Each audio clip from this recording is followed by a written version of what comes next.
Good morning. Maluhod po ang gabos para sa prayer to our Mother of China. In the name of the Father, the Son, the Holy Spirit. Amen. O most loving and merciful Father, have mercy on the immense population of China and all those who do not know yet know you. Through the most holy name of your Son, draw them into the light of the gospel and grant them the grace of eternal salvation. O most compassionate Jesus, you are the Redeemer and Savior of the whole world. Through your divine mercy, enlighten the people of China with your truth and receive them all in the abode of your most sacred heart. O most Holy Spirit, be propitious to the Holy Catholic Church, Church in China and in the whole world, and make her strong and secure against the attacks of her enemies. Grant your grace for the conversion and salvation of all the Chinese people. Let the missionaries, priests, religious, and laity zealously and loyally proclaim the gospel without fear and spread the Holy Church throughout China and the whole world.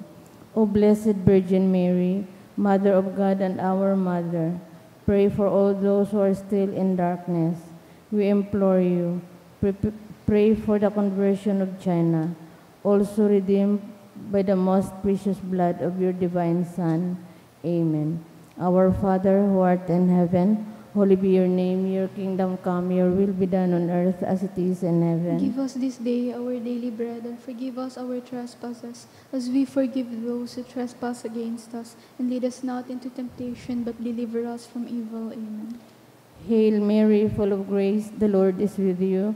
Blessed are you among women, and blessed is the fruit of thy womb, Jesus. Holy Mary, Mother of God, pray for us sinners, now and at the hour of our death. Amen. Glory be to the Father, and to the Son, and to the Holy As Spirit. it was in the beginning, is now, and will be forever. Amen. Mother of China, Pray for us.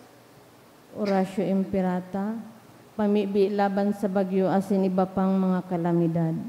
Amang makakamhan, iniitaas miyan sa mong mga puso. Sa pagpapasalamat, hulikan mga ngalasan kan sa imong linalang. Hulikan sa imong pangataman sa pagtaumo kan sa mong mga pangangaipo. Digdi sa daga, asin hulikan sa imong kadunungan. Nagaantabay kan lakaw kan bilog na kinaban. Inaako mi na nagkasala kami sa imo asin sa kapalibutan. Dahil kami naging marhay na paraataman kan sa imong linalang. Dahil minasabutan asin nautob an sa imong kabutan na atamanon an kinaban. An kapalibutan nagsasakit, hulikan sa mong mga salanggibo, asin ngunyan na mamatian mina, an padusang balikan sa mong pag-abuso asin kapabayaan. Padagos ang labi-labing pag-init kang kinaban, huli ka ini naglalawig ang tig-initan, nagdadakol asin nagkukusog ang mga bagyo, uran, baha, pagtuga kan bulkan asin iba pang mga natural na kalamidad. Dai kaming mabibirikan kundi ika mamumuto na Ama. Sa saimo kami minahagad nin kapatawaran kan sa mong mga kasalan. Ilikay mo kami ang sa mong mga namumutan asin mga pagrugaring sa peligro nin mga kalamidad, natural man o kagibuhan nin tao. Antabayan mo kaming magtalubo na maging maresponsableng paraataman kan sa imong linalang, asin mga matinabang na parasurog, kan kapwang nangangaipo, huli kay Kristo sa mong kagurangnan. Amen. Nuestra Señora de Salvación, Ipamibi mo ka. Nuestra Señora de Salvación, Ipamibi mo kami. Nuestra Señora de Salvación, Ipamibi mo kami. San Judas Tadeo, Ipamibi mo kami. sa ngaran kan Ama, kan Espiritu Santo. Amen. Ngunyan, Sabado, ikalimang simana sa pagkabuhay liwat. Isabay man yato sa misang ini ang mga pasasalamat dulot ni Tesdi and family in honor of Nuestra Señora de Salvación, dulot ni Maricho, Siringman, pasasalamat dulot ni Milani Marbella, in honor of Saint Santa Rita and Saint Jude, dulot ni Salvi Baramida. Siringman, mga special intention for good and spiritual and physical health and safety of my family, dulot ni Rosie B. Asupardo Cantara and family. Siringman, special na kahagadan, dulot ni Mr. and Mrs. Alberto M. Mascareñas for fast recovery of Kriel Francisco, sa kahagadan ni Arian de Guzman. Special na intention, kahagadan ni Joe Robertson Lee, Julie Christy Lee. Siringman, guidance of the Holy Spirit, kahagadan ni John Carl Sanchez for safe travel ni Calios Lovendino family. Siringman, special na kahagadan ni Stephanie Puon for passing the CPA board exam of Adriana Valdez, Janine, Angelica, Jubel, and Beverly sa kahagadan ni Adriana Valdez, and for board exam kahagadan kan Go family.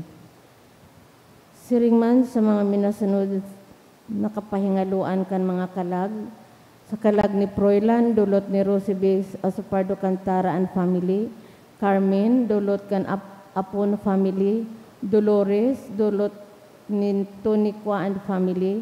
Susimo and Laura, dulot kan Perez family.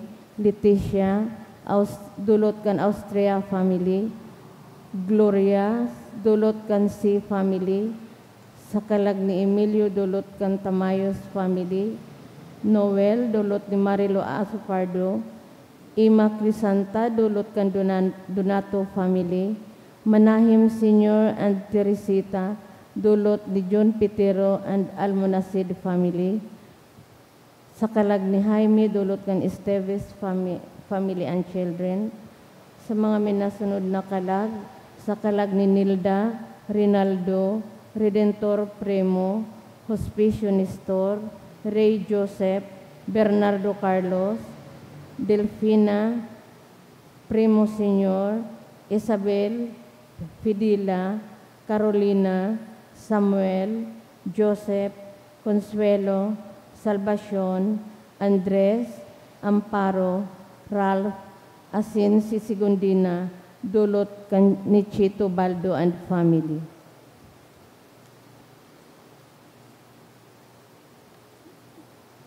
Matindog na panggabos, asin awiton niya to ang awit sa pagpuon.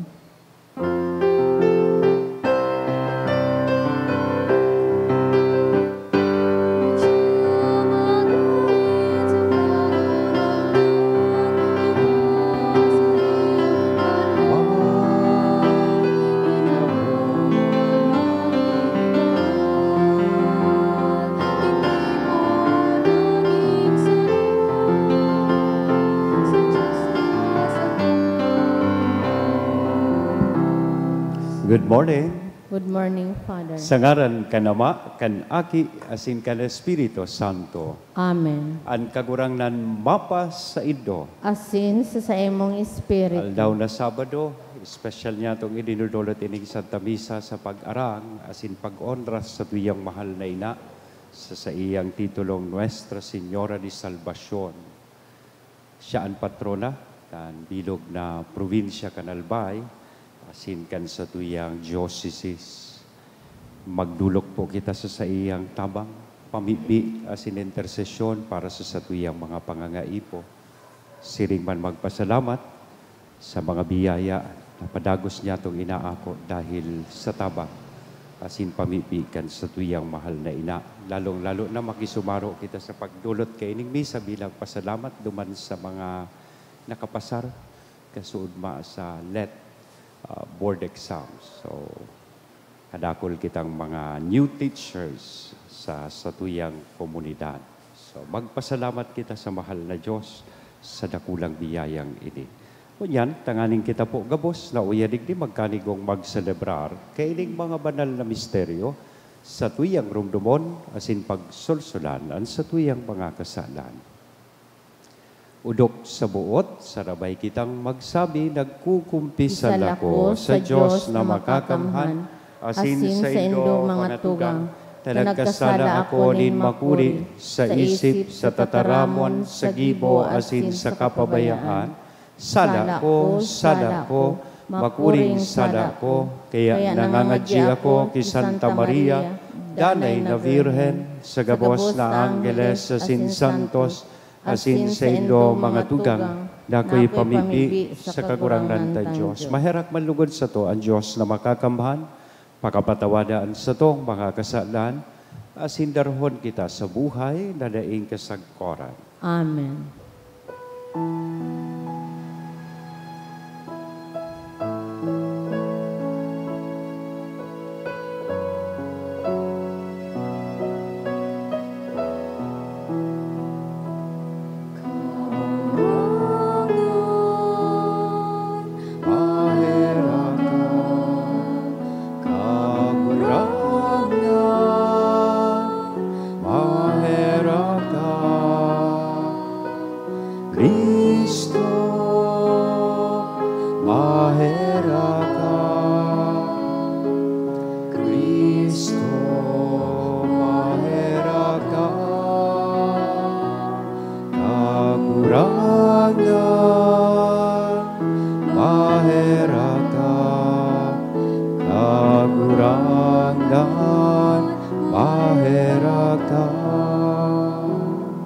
Mamibi kita.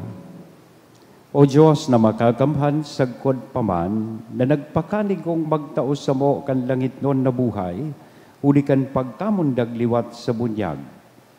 Namimibi kami magtugot ka, naan mga ginibo mong mga nagmagmamana kan buhay na daing kagadanan, sa paagi kan pagpatawad nin kasalan sa imong pagmunda, makaabot sagkod sa kapanoan kan kamurawayan.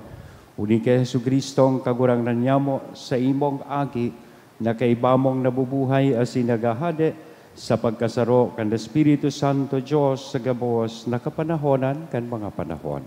Amen. Liturhiya kantataramon. Inot na babasahon.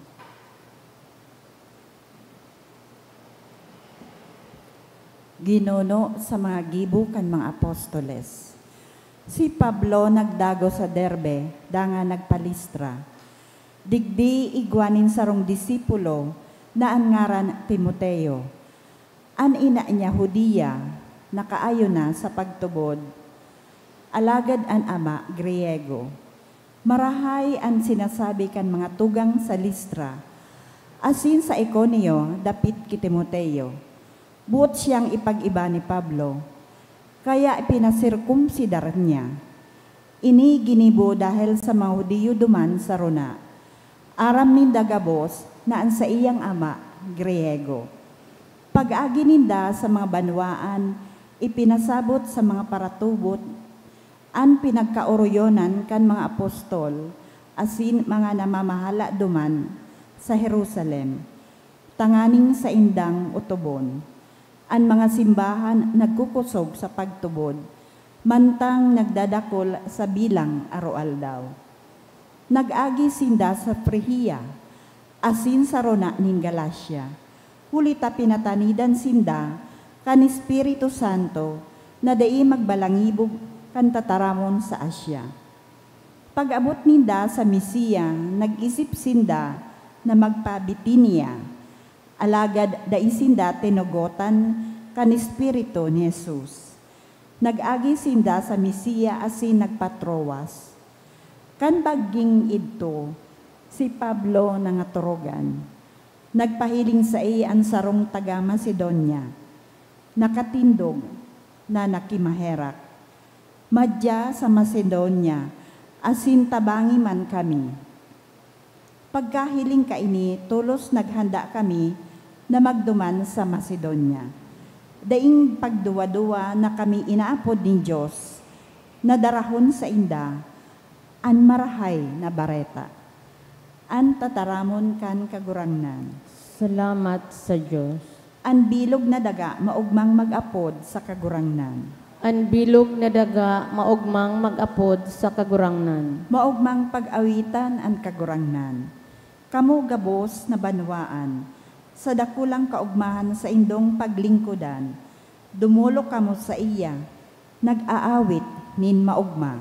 An bilog na daga maugmang mag-apod sa kagurangnan. Ang Dios iyo ang satong kagurangnan, siya ang satong kaglalang. Sa diri niya kita, kita ang sa iyang banwaan, banwaan na sa iyang inaataman. Ang bilog na daga maugmang mag-apod sa kagurangnan. Marahayon ang satong kagurangnan, ang sa iyang karahayan magdadanay sa good paman, ang sa iyang pagkaherak itatao sa gabos, nakapag-arakian. Ang bilog na daga magugmang mag-apod sa kagurangnan. Matindog po ang gabos sa pagrukyaw kang Santo Ebanghelyo.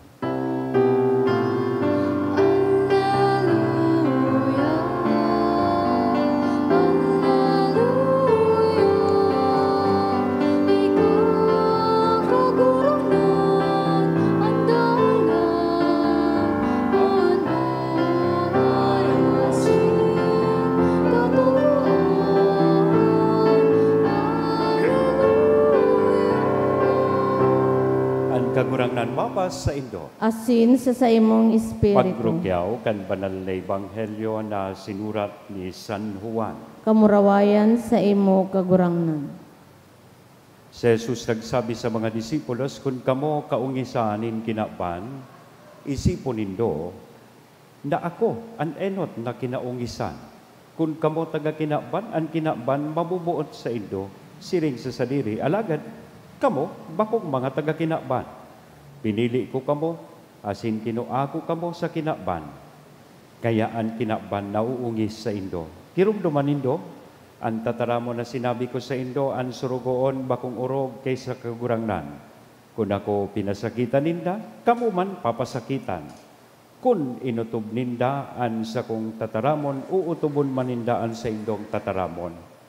Inigabos gigibuhon ninda sa Indo dahil sa ngaran ko. Huli, tadaininda minidbid ang nagsugo sa ko.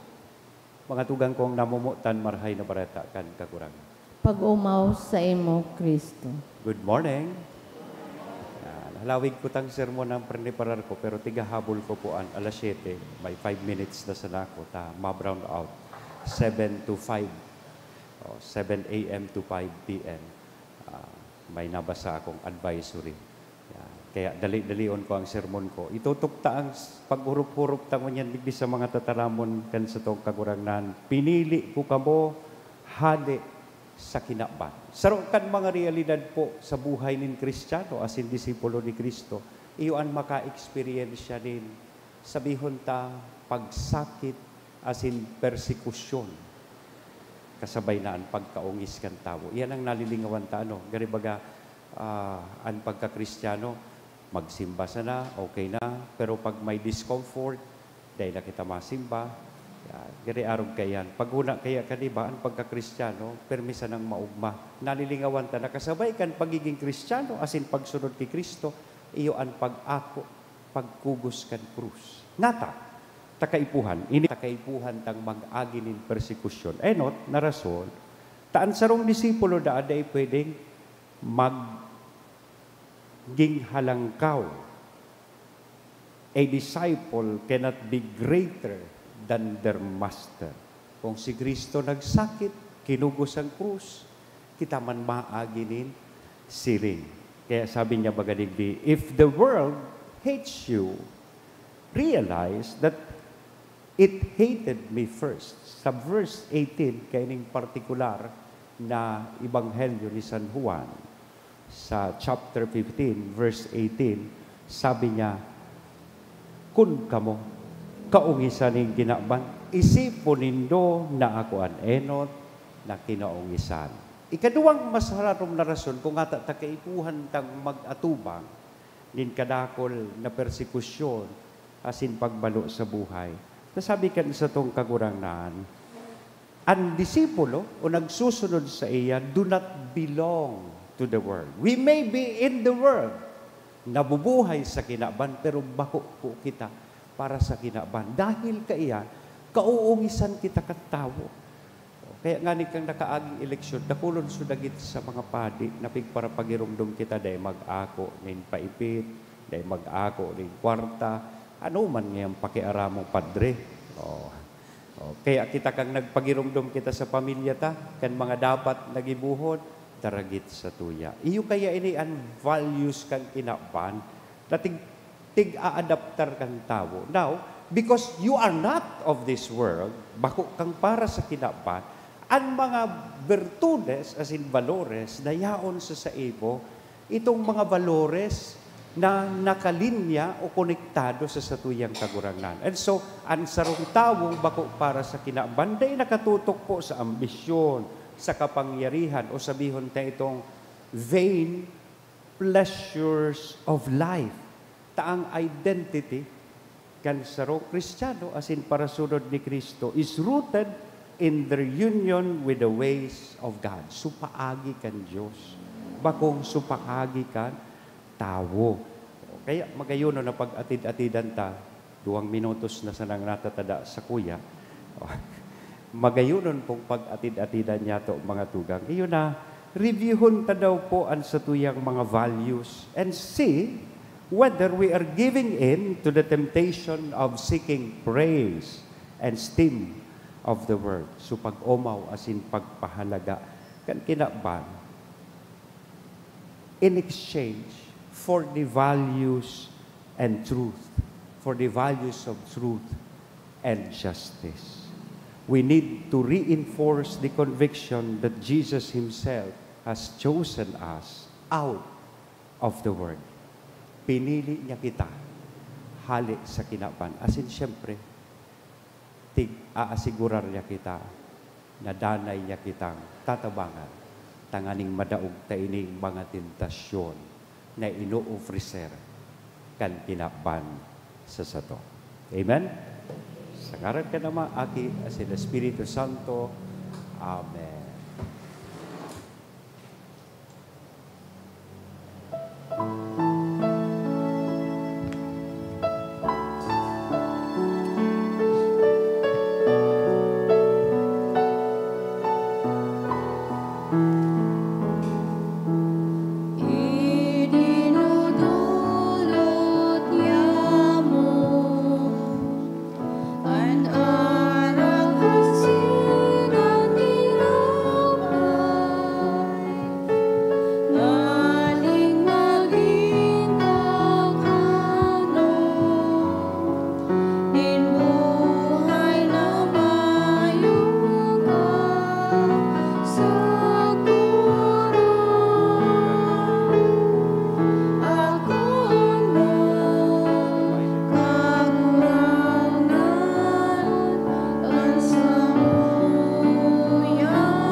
Magpabibi ka mo mga tugang tanganingan sa ko, asinan sa indong atang maako manlugod kan Diyos sa mga makakamhan. Akoon manlugod kan kagurangnan nan atang sa imong mga kamot, para sa kaumawan asin kamurawayan kan sa iyang ngaran, para man sa pakinabang niya to asin kan bilog niyang banal na simbahan. Kagurangnan namimibi kami, kaira kigakuan mga dulot kan sa imong familia, tanganing sa tabang kan sa imong pagbantay, dainin damawa